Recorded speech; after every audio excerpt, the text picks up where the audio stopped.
Okay, here is the full text translated into French, with names and cultural references changed to fit a French context, while keeping the original structure and aiming for a similar text size density. La fureur déchaînée, ils ont harcelé. Chez le nouveau, ils ignoraient son passé de champion. Mathieu Dubois avait 15 ans et une complexion qui faisait de lui une cible facile. Mince, avec des lunettes à monture épaisse et une posture légèrement voûtée qui semblait vouloir le rendre invisible, il marchait dans les couloirs du lycée technique Saint-Raphaël comme une ombre. C'était son 3e jour dans cette nouvelle école depuis que sa famille avait déménagé du Sénégal et il sentait déjà le regard pesant de ceux qui cherchaient des victimes faciles. Ce que personne ne savait à Saint-Raphaël, c'est que Mathieu avait été champion junior de kickboxing dans son pays. Pendant 5 années consécutives, il avait dominé les tournois nationaux dans sa catégorie. Cependant, une blessure à l'épaule l'avait obligé à prendre une pause juste avant le déménagement. Son père, un homme strict qui valorisait l'éducation par-dessus tout, lui avait fait promettre de faire profil bas dans la nouvelle école et de se concentrer exclusivement sur ses études. Pas de bagarre, pas de problème, l'avait-il averti, ou tu peux oublier de concourir à nouveau. Dès le premier jour, 3 élèves avaient jeté leur dévolu sur lui. Le chef était Antoine Lefebvre, un garçon corpulent de 17 ans, avec une réputation redoutable. Ses cheveux noirs étaient toujours parfaitement peignés en arrière et il portait une chaîne en argent qu'il exhibait comme un trophée. Ses 2 acolytes inséparables étaient Julien, un garçon grand et dégingandé avec un sourire malicieux perpétuellement dessiné sur le visage, et Thomas, petit mais musclé, qui semblait compenser sa taille par une agressivité constante. Le lycée technique Saint-Raphaël était un bâtiment de 3 étages, avec des murs d'un jaune délavé et des graffitis dans les toilettes que l'administration ne parvenait jamais à éliminer complètement. Il avait la réputation d'être une bonne école sur le plan académique, mais il était aussi connu pour la laxité de ses professeurs face à certains comportements. Le professeur Martin de mathématiques était particulièrement célèbre pour ne pas voir ce qui se passait dans les dernières rangées de sa classe, tandis que la professeure Dupont avait l'habitude de disparaître pendant de longues minutes de la cafétéria quand elle était de surveillance. Ce fut précisément à la cafétéria que tout commença. Et, le Sénégalais?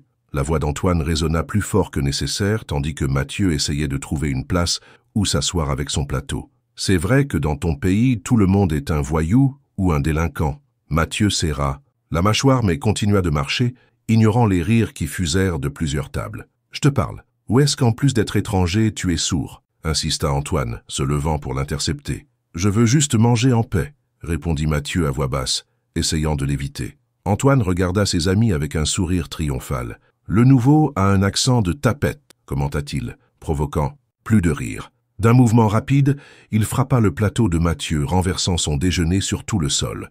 Mathieu sentit l'impulsion immédiate de répondre par un coup précis à la mâchoire, un mouvement qu'il avait perfectionné pendant des années d'entraînement. Il pouvait presque sentir la satisfaction de l'impact, le son du corps d'Antoine tombant au sol. Mais il se retint. « Je ne peux pas me battre. Papa me l'a expressément interdit. Si je me mets dans le pétrin maintenant, je ne pourrai jamais concourir à nouveau. Je suis désolé, murmura Mathieu, se baissant pour ramasser les restes de sa nourriture, tandis que la cafétéria entière observait la scène. Tu es désolé? Se moqua Julien. Ce type est pathétique. Mathieu ramassa ce qu'il put et se dirigea vers les poubelles, conscient des regards et des rires dans son dos. Une fille aux cheveux bouclés, assise à proximité, sembla le regarder avec sympathie, mais détourna rapidement le regard lorsque leurs yeux se croisèrent. Personne ne voulait être la prochaine cible. Pendant les 2 semaines suivantes, le harcèlement devint une routine. Dans les couloirs, Antoine et ses amis le poussaient contre les casiers accidentellement. En cours d'éducation physique, ils lui lançaient par hasard toujours les ballons trop forts ou directement au visage. Dans les toilettes, où il n'y avait pas de surveillance, ils lui avaient jeté de l'eau et menacé de lui mettre la tête dans les toilettes s'il ne leur donnait pas son argent. Mathieu endurait stoïquement, répétant dans sa tête comme un mantra « Juste quelques mois de plus, et je pourrai concourir à nouveau. Juste quelques mois de plus. » Chaque nuit, dans le Penswell, petit appartement qu'il partageait avec ses parents, il s'entraînait en silence dans sa chambre. Pompes, abdominaux, étirements et pratiques de mouvements sans contact. Il maintenait son corps en forme, préparé pour quand il pourrait retourner sur le ring. Ses parents, occupés à essayer de s'établir dans le nouveau pays, remarquaient à peine son silence pendant les dîners. Sa mère lui demandait parfois comment ça allait à l'école, et il répondait toujours par un bref bien, qui semblait la satisfaire. Son père se contentait de vérifier ses notes chaque semaine, hochant la tête avec approbation en voyant qu'elles restaient excellentes, ignorant l'enfer quotidien que son fils traversait. Au milieu du 2e mois, le harcèlement s'intensifia lorsqu'Antoine découvrit le carnet personnel de Mathieu où il dessinait des scènes de ses compétitions et écrivait à quel point le kickboxing lui manquait. Le carnet avait été caché dans son sac à dos, mais par inadvertance pendant le cours de biologie, il tomba au sol. « Tiens, qu'est-ce qu'on a là ?» Antoine se baissa plus vite que Mathieu et ramassa le carnet. Le Sénégalais a un journal intime comme une petite fille. « Rends-le-moi » demanda Mathieu, sentant son cœur s'accélérer. Antoine commença à le feuilleter théâtralement devant la classe, tandis que la professeure était sortie momentanément. « Oh, regardez ça, le maigrichon se prend pour un grand combattant », se moqua-t-il, montrant les dessins à Julien et Thomas, qui éclatèrent de rire. « S'il te plaît, rends-le-moi » répéta Mathieu, cette fois d'un ton plus ferme. « Si tu le veux, viens le chercher » défia Antoine, levant le carnet en l'air. Mathieu resta figé, se débattant intérieurement. Chaque fibre de son corps voulait réagir, mais la promesse à son père pesait trop lourd. Voyant son indécision, Antoine procéda à arracher plusieurs pages du carnet, les déchirant en morceaux devant lui. « Regarde, je suis en train de détruire tes rêves de super-héros » se moqua-t-il. Une fille, la même aux cheveux bouclés qu'il avait remarqué à la cafétéria des semaines auparavant, parla depuis son siège. « Ça suffit, Antoine. Laisse-le. »« Tranquille. Ferme ta bouche, Clara, » rétorqua Antoine, « à moins que tu ne veuilles être la prochaine. » La sonnerie retentit et la professeure revint, mettant fin momentanément à la situation.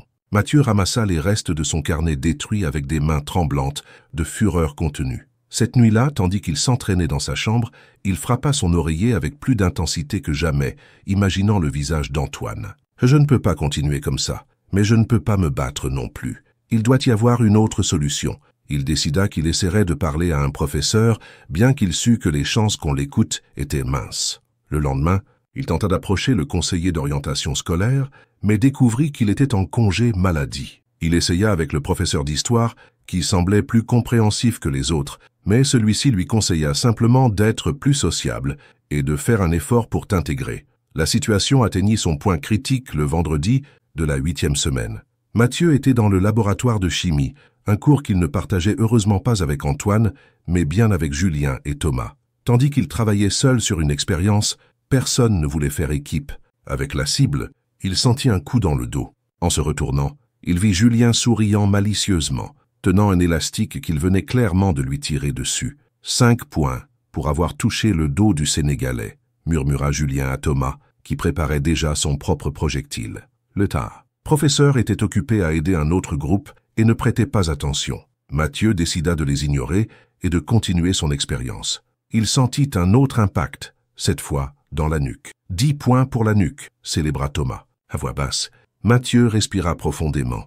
Il devait juste tenir jusqu'à la fin du cours. Cependant, il ne s'attendait pas à ce qui allait suivre. À la fin du cours, il ramassa ses affaires rapidement pour éviter les problèmes.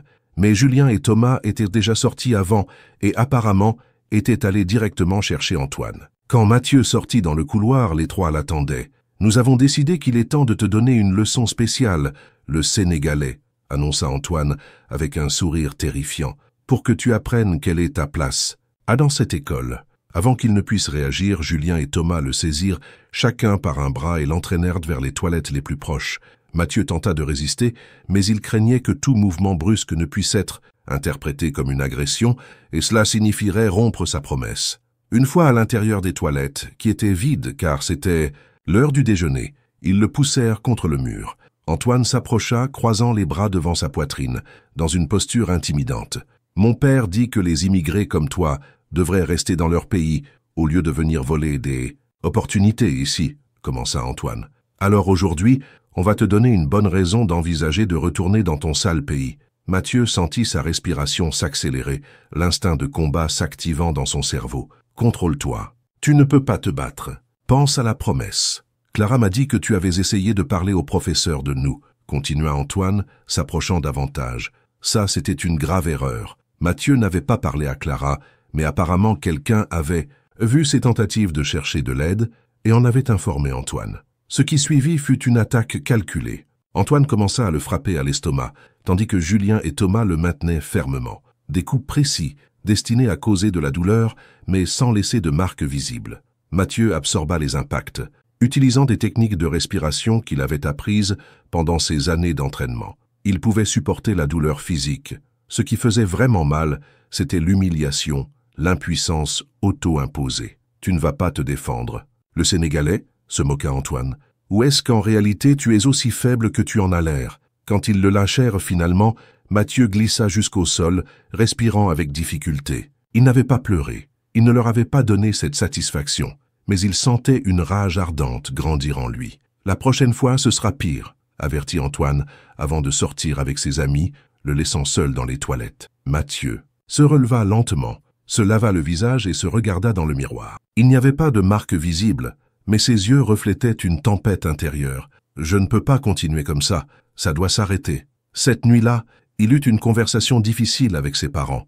Il leur expliqua la situation, omettant les détails les plus violents pour ne pas trop les inquiéter. Sa mère voulait parler immédiatement au directeur, mais Mathieu la convainquit que cela ne ferait qu'empirer les choses. « Je veux juste que vous sachiez par quoi je passe », expliqua-t-il. « Et j'ai besoin que vous compreniez qu'il peut arriver un moment où je devrais me défendre. » Son père le regarda avec gravité. « La violence n'est jamais la solution, Mathieu. Je sais, papa, et j'ai essayé toutes les alternatives. Mais si les choses tournent vraiment mal… » Après une longue conversation, son père hocha lentement la tête. « Te défendre est une chose, chercher la bagarre en est une autre. Je suis sûr que tu sauras faire la différence. » C'était ce qui se rapprochait le plus d'une permission qu'il allait obtenir. Le lundi suivant, Mathieu arriva à l'école avec une nouvelle détermination. Il ne chercherait pas la confrontation, mais il ne se laisserait plus intimider passivement. La première moitié de la journée se déroula sans incident, principalement parce qu'il croisa peu Antoine et ses acolytes. Pendant la dernière heure, en cours d'histoire, Mathieu remarqua que Clara, la fille aux cheveux bouclés, le regardait avec une certaine inquiétude. Quand le cours se termina, elle s'approcha de lui, tandis qu'il rangeait ses livres. « Salut Mathieu, c'est ça ?» demanda-t-elle, timidement. Il hocha la tête, surpris que quelqu'un lui adresse enfin la parole. « Je voulais te dire que, je suis désolé de ne pas avoir fait plus quand Antoine te dérange, » continua-t-elle. « C'est un idiot, mais tout le monde a peur de lui. »« Ne t'inquiète pas, » répondit Mathieu. « Ce n'est pas ta responsabilité. Quoi qu'il en soit, fais attention, » avertit Clara. « J'ai entendu Antoine dire qu'il avait quelque chose de spécial, préparé pour toi aujourd'hui. » Ça sonnait dangereux. Mathieu la remercia de l'avertissement. Tandis que Clara s'éloignait, il resta pensif. Quelque chose de spécial? Qu'est-ce qu'il peut bien préparer maintenant? Il n'eut pas à attendre longtemps pour le découvrir. En sortant de la salle de classe, il se dirigea vers le couloir principal pour aller à son casier avant de rentrer chez lui. Le couloir était inhabituellement vide, ce qui était déjà un mauvais signe. En tournant un coin, il se retrouva face à face avec Antoine, Julien et Thomas, qui l'attendaient clairement. « Voilà notre champion de pacotille », salua Antoine avec un sourire malicieux. Mathieu s'arrêta, évaluant la situation. Ils bloquèrent le chemin vers la sortie. Ils pouvaient essayer de faire demi-tour, mais cela ne ferait que repousser l'inévitable. « Je ne veux pas de problème », dit-il avec fermeté, non comme une supplique, mais comme un avertissement. Antoine laissa échapper un rire. « Vous entendez ça? Il ne veut pas de problème, comme c'est prévenant. » Mathieu remarqua que le couloir restait vide, mais il entendit des voix lointaines qui indiquaient que quelques élèves s'approchaient. Peut-être s'il gagnait du temps. « Tu sais, le Sénégalais, on a réfléchi, » continua Antoine, s'approchant lentement. « Quelqu'un qui dessine autant de combats que toi doit croire qu'il est un grand combattant. On se demandait si tu savais vraiment te battre ou si ce ne sont que des fantasmes d'enfants. »« Je n'ai rien à te prouver, » répondit Mathieu, gardant son calme extérieur tandis que son esprit calculait les distances et évaluait les options. « C'est là que tu te trompes, » dit Antoine, et son ton changea pour devenir plus menaçant. « Aujourd'hui, tu vas nous montrer de quoi tu es fait. » Sans préavis, Julien et Thomas se déplacèrent pour l'encercler. Mathieu se tendit, se préparant à ce qui allait arriver, mais maintenant, sa promesse de ne pas attaquer le premier. Ses sens aiguisés par des années d'entraînement captèrent chaque mouvement de ses agresseurs. « Dernière chance, » avertit-il, sa voix plus grave que d'habitude. « Laissez-moi tranquille. » Antoine parut momentanément déconcerté par la confiance soudaine dans sa voix, mais retrouva rapidement son attitude intimidante. « Ou quoi, tu vas pleurer ?» Ce fut alors que Mathieu vit qu'un petit groupe d'élèves apparaissait au bout du couloir, parmi lesquels Clara. Pendant un instant, il pensa que la présence de témoins arrêterait Antoine, mais il se trompa. « Maintenant, les gars !» ordonna Antoine. Ce qui se passa ensuite se déroula en l'espace de quelques secondes. Thomas attrapa une chaise de la salle de classe la plus proche, dont la porte était ouverte, et d'un mouvement rapide la lança directement vers la tête de Mathieu. Ce fut un acte calculé, brutal, complètement disproportionné par rapport à leurs provocations antérieures. Mathieu, avec ses réflexes entraînés, réussit à esquiver partiellement l'impact, mais la chaise frappa son épaule gauche et une partie de sa tête. La douleur fut immédiate et intense. Il tomba au sol, momentanément étourdi, sentant comment un filet de sang chaud commençait à couler de sa tempe. Les voix des élèves qui assistèrent à l'attaque s'élevèrent dans un mélange d'étonnement et d'horreur. Il entendit Clara crier « Ils sont fous !» et quelqu'un d'autre dire qu'il allait chercher un professeur. Antoine, loin d'être effrayé par ce qu'ils venèrent de faire, se pencha sur Mathieu. « Ça, c'est pour que tu apprennes ta place. Le Sénégalais de Metz... » Il ne put terminer sa phrase. Quelque chose changea en Mathieu à cet instant. La douleur lancinante dans sa tête, le sang coulant sur son visage, l'humiliation accumulée. Pendant des semaines, tout convergea vers un point de rupture. C'est fini. Ce n'est plus de la légitime défense, c'est de la survie. D'un mouvement fluide qui surprit tous les présents, Mathieu roula hors de portée d'Antoine, se redressa avec une agilité féline et adopta une posture de combat qui révélait des années d'entraînement. « Tu as fait une erreur », dit-il simplement, sa voix calme contrastant avec l'intensité de son regard. Antoine, momentanément déconcerté, retrouva rapidement son attitude agressive. « Qu'est-ce que tu vas faire ?»« Le Sénégalais. Maintenant tu te crois courageux. » La réponse de Mathieu fut physique. Avec une vitesse que personne n'attendait de quelqu'un qui s'était toujours montré faible et soumis, il lança un coup de pied latéral, parfaitement exécuté, qui frappa l'abdomen d'Antoine, l'envoyant contre les casiers avec un bruit métallique qui résonna dans tout le couloir. Le silence qui suivit fut absolu. Les élèves qui observaient, Julien et Thomas, même Clara, tous restèrent paralysés devant la transformation du garçon qu'ils avaient considéré comme une victime facile. Antoine, reprenant son souffle, regarda Mathieu avec un mélange de surprise et de fureur. « Tu vas payer pour ça !» cria-t-il, se lançant vers lui les poings levés. Ce qui suivit fut une démonstration d'habileté qui laissa tout le monde bouche bée. Mathieu esquiva l'attaque maladroite d'Antoine avec élégance, comme s'il était dans une exhibition et non dans un vrai combat. Chacun de ses mouvements était précis, économique, fruit d'innombrables heures d'entraînement. Un crochet au foie fit qu'Antoine se plia de douleur. Avant qu'il ne puisse se reprendre, un coup de pied bas frappa son genou, le déstabilisant. Finalement, un coup de poing précis à la mâchoire l'envoya au sol, où il resta étendu, étourdi et humilié. Julien et Thomas, voyant leur chef vaincu, tentèrent d'intervenir. Julien se lança le premier, mais Mathieu l'intercepta d'un mouvement circulaire, attrapa son bras et utilisa son propre élan pour le projeter contre le mur. Thomas, plus prudent, tenta de le prendre par le flanc, mais un coup de coude précis dans le plexus solaire le laissa sans air, tombant à genoux. Tout était terminé. En moins d'1 minute, Mathieu resta debout, respirant de manière contrôlée, entouré de ses 3 agresseurs vaincus. « La prochaine fois que vous voudrez vous en prendre à quelqu'un, dit-il calmement, assurez-vous que ce ne soit pas un champion national de kickboxing. » Le groupe d'élèves qui avait assisté à toute la scène éclata en murmures étonnés. Clara s'avança vers Mathieu, inquiète du sang qui coulait encore de sa blessure à la tête. « Tu as besoin d'aller à l'infirmerie, lui dit-elle, lui offrant un mouchoir en papier. Mathieu hocha la tête, commençant à sentir l'épuisement post-adrénaline. « Merci, répondit-il simplement. 2 professeurs arrivèrent en courant dans le couloir, alertés par un élève. La situation était évidente. 3 garçons au sol, un 4e saignant et une chaise renversée. Les conséquences seraient inévitables, mais Mathieu avait déjà pris sa décision. Dans le bureau du directeur, Mathieu expliqua toute la situation depuis le début, sans rien omettre. Il parla de semaines de harcèlement, des menaces, des coups dans les toilettes, et finalement de l'attaque avec la chaise qui l'avait poussé à se défendre. « Je comprends que je devrais faire face aux conséquences pour m'être battu, » dit-il. Avec résolution, mais je ne regrette pas de m'être défendu. À sa surprise, plusieurs élèves qui avaient assisté à l'incident confirmèrent sa version, y compris Clara, qui révéla en outre d'autres épisodes de harcèlement qu'elle avait vus ou dont elle avait entendu parler. Le directeur, un homme grisonnant à l'air fatigué, soupira profondément. « La politique de tolérance zéro contre la violence est claire, » commença-t-il, « mais nous avons aussi une politique contre le harcèlement scolaire qui a clairement échoué dans ce cas. » Au final, Mathieu reçut une suspension de 3 jours, bien moins que ce à quoi il s'attendait, tandis qu'Antoine, Julien et Thomas furent suspendus pendant 2 semaines et mis à l'épreuve, avec l'avertissement que tout incident supplémentaire entraînerait une expulsion immédiate. Quand ses parents arrivèrent à l'école, Mathieu avait déjà été soigné à l'infirmerie. La blessure à sa tête nécessita 3 points de suture, mais heureusement elle n'était pas grave. Sa mère pleura en voyant la blessure, tandis que son père resta silencieux, le visage tendu. Sur le chemin du retour, son père parla finalement. « Je ne suis pas content de ce qui s'est passé, » dit-il d'un ton sérieux.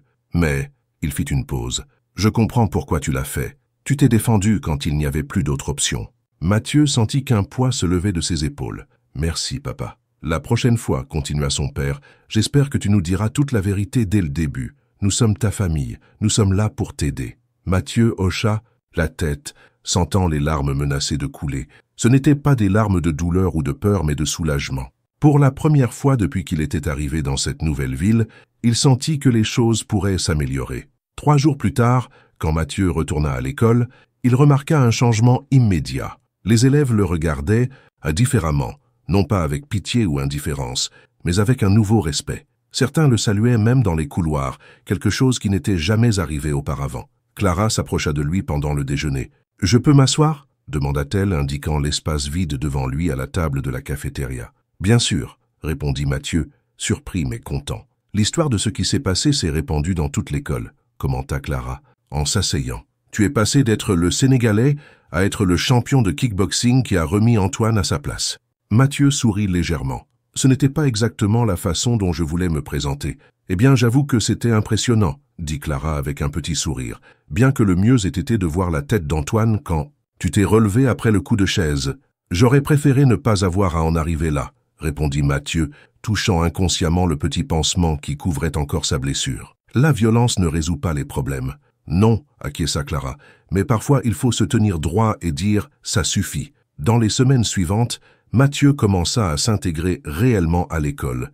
Quelques élèves, curieux de son habileté en kickboxing, lui demandèrent de leur enseigner quelques mouvements de base. Avec la permission du professeur d'éducation physique, Mathieu commença un petit club informel après les cours. Antoine, Julien et Thomas retournèrent à l'école après leur suspension, mais quelque chose avait changé en eux aussi.